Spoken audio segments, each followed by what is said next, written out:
それでは皆様おはようございます。 Good morning, ladies and gentlemen. Thank you very much for coming over, despite this is a midday of a long weekend, and despite this is early in the morning. I am MC of today's symposium. I'm Hirayama, Chief of Strategic Study Office of Command and Staff College of JMSDF. Thank you very much, and nice meeting you. Today, we are successfully holding 2015 Maritime Security Symposium, which is SDF Fleet Reviews Associated PR event. And I'd like to express our deepest gratitude for you all and for the people of Japan for supporting and understanding Ministry of Defense and Self-Defense Forces. Again, I'd like to express my deepest appreciation to all of you. This Maritime Security Symposium is co-sponsored by Ministry of Defense and Sasakawa Peace Foundation Ocean Policy Research Institute to discuss the global maritime safety. And this is again the Fleet Review Associated PR event held once every 3 years. We held the first one in 2009, and then second in 2012, and this is the third symposium. And this the venue, escort ship Izumo, is the biggest and the state-of-the-art escort ship with helicopter on board, commissioned in March this year. Until 5 p.m. this year, escort ship is open to the public. So if time allows, please take a look of this escort ship. Now I'd like to introduce to you the moderators and participants. For the resume, please refer to the leaflet that you have. From the left-hand side, the moderator of the symposium,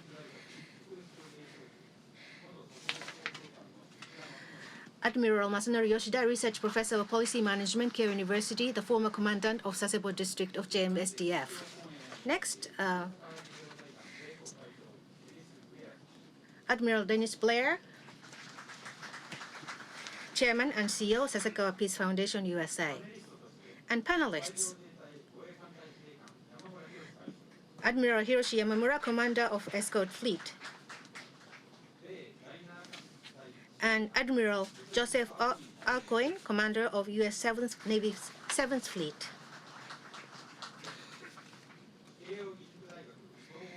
And Associate Professor Ken Jimbo, Faculty of Policy Management of Keio University. And Professor Hidemichi Katsumata, General Research Institute of Nihon University. So those are the keynote speaker and panelists. Now, Maritime Security Symposium 2015 starts now. First, on behalf of the co-sponsor, we would like to ask President Hiroshi Terushima of Sasakawa Peace Foundation of Ocean Research Peace Policy Institute to say a few words in the beginning.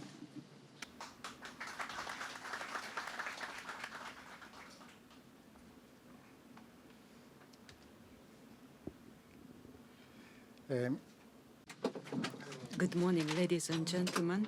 I'm happy and honored to open today's Maritime Security Symposium 2015, co-organized by the Ministry of Defense and Ocean Policy Research Institute, Sasakawa Peace Foundation, and to welcome Admiral Dennis Blair, the Chairman and CEO of the Sasakawa Peace Foundation USA, our eminent panelists, and many members of our audience who are both knowledgeable about and interested in ocean security.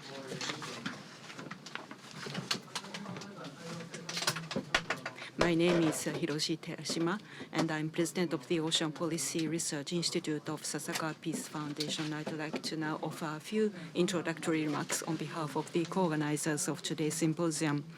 Until March of this year, at the Ocean Policy Foundation, a think tank undertaking comprehensive initiatives on ocean problems, we addressed a wide variety of ocean issues, beginning with the passing of the Basic Act on Ocean Policy, National Resources, the environment, the security. From April, following our merger with the Sasakawa Peace Foundation, we became the Ocean Policy Research Institute Sasakawa Peace Foundation and made this occasion to rebrand ourselves as a think and do tank, in which all of our researchers and staff will work together and redouble our efforts at carrying out research, information sharing, and realization of policies concerning various problems of the oceans, which cover 70% of our planet.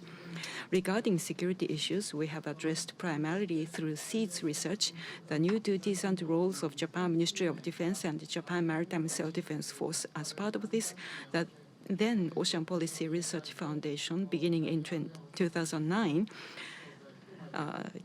has co-organized the Maritime Security Symposium with the Ministry of Defense and the Maritime Self-Defense Force in conjunction with the Fleet Review held every 3 years, following on 2012.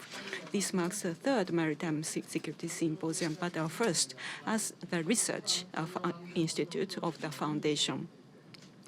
The symposium held to gain public understanding of the importance of maritime security, the Maritime Self-Defense Forces duties and roles, and the significance of international maritime security cooperation, as well as to promote exchanges with experts in the field. The theme for this year is international cooperation and coordination for the stability of security environment, 70 years of post-war progress and the prospects for the future. Looking back over 70 years of progress, the Maritime Self-Defense Force has its beginning in 1952, when it was established within the Maritime Security Agency as the Coastal Safety Force. 2 years later, in 1954, in the midst of the Cold War, the Japanese Maritime Self-Defense Force was formally created. During the Cold War, the Maritime Self-Defense Force, in close cooperation with the U.S. Navy, made the protection of the sea lines of the Western Pacific its main mission, and along with increasing its capacities to become one of the world's strongest defense-oriented maritime powers, built up the firm ties of the U.S. and Japan alliance. It should be a matter of pride for the Maritime Self-Defense Force that, in spite of the long-lasting and severe rivalry between the East and the West in this part of the world, it reached the end of the war without ever exchanging fire. And then, with the fluid conditions in the international relations, the Self-Defense Force has undertaken various duties for the stabilization of the security environment, the crime at sea, and disaster response. And the bilateral cooperation with Australia, Korea, and India has been expanded, and also confidence-building measures with China and Russia, as well as capacity-building activities, have been expanding. The Maritime Self-Defense Force has also come to participate in international initiatives against piracy. In 2009, it sent escort ships and patrol planes to assist in crackdowns on piracy off the coast of Somalia and in the Gulf of Aden, making large contributions to the safety of ship navigation and drastic reductions in piracy cases. From 2013, it has participated in CDF 151 Anti-Piracy Task Force, and this year's naming of the Maritime Self-Defense Force officer as commander of the task force is epoch-making in making Japan's contribution to international security. Maritime Self-Defense Force is actively participating in international cooperation activities against global terrorism and in major disaster relief efforts programs. For example, with the UN Security Council resolution on Afghanistan following the September 11th attack on America from 2001 to 2010, the escort ship was sent to Indian Ocean, where the Self-Defense Force undertook refueling activities. And in 2013, with high waves resulting from a typhoon devastated the Philippines, the escort ship and other vessels were sent for humanitarian assistance and disaster relief activities. In 2007, The Pacific Partnership was also participated with the escort ships and other vessels for international exchange and cultural exchange programs. And also in 2004, it has been participating in PSI activities and training for the prevention of the proliferation of the weapons of mass destruction. We at the OPRI, since our time of the OPRF, have been involved with the research on maritime security, and our findings have been submitted to national governments and the related organizations. These were closely related to the challenges facing the Maritime Self-Defense Force, as it was called upon to develop its activities to fulfill its new responsibilities. From 2003 to 2011, the OPRF then, together with Self-Defense Force and the Ministry of Defense, planned and implemented the bilateral security dialogue programs with India, Indonesia, and Turkey, and joint declarations were drafted, which were submitted to relevant government ministries and agencies. We also worked for the mutual understanding with China and Korea through dialogue activities. And the Japan-US Alliance Sea Power Research Project was also launched with a US think tank, and a policy proposal was also formulated and made public. In November 2008, the Nippon Foundation, the Emergency Conference on Measures to Thwart Somalia Offshore Pirates was conducted. And the conference made a proposal which was submitted to then Prime Minister Aso. It stated that Japan should dispatch the self-defense force, the vessels off the coast of Somalia to protect the sea lines of communications.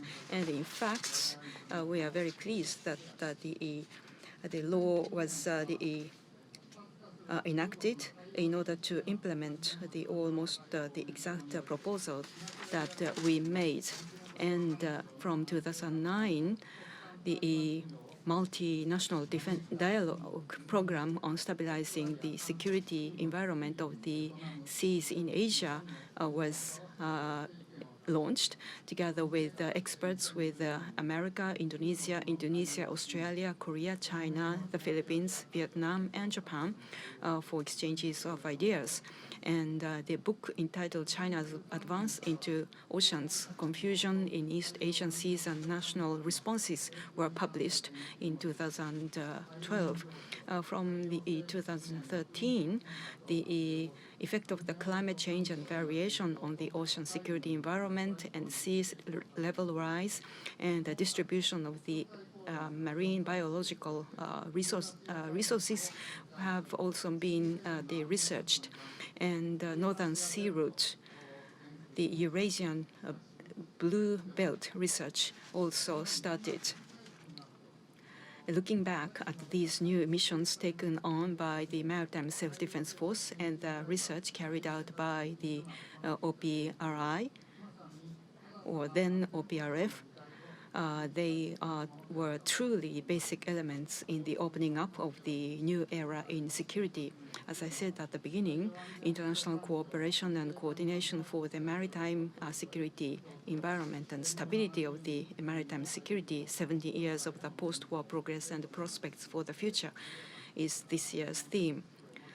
We are very pleased to have the eminent keynote speakers and panelists and the discussants for exchanges. And I'm confident that we're able to provide an ideal opportunity for thinking about the new roles taken by the Maritime Self-Defense Force in response to the new security legislation. I'm also sure that the ideas we gain today will no doubt prove instructive in future projects taken up by the OPRI. We hope that we can enjoy the very stimulating discussions today.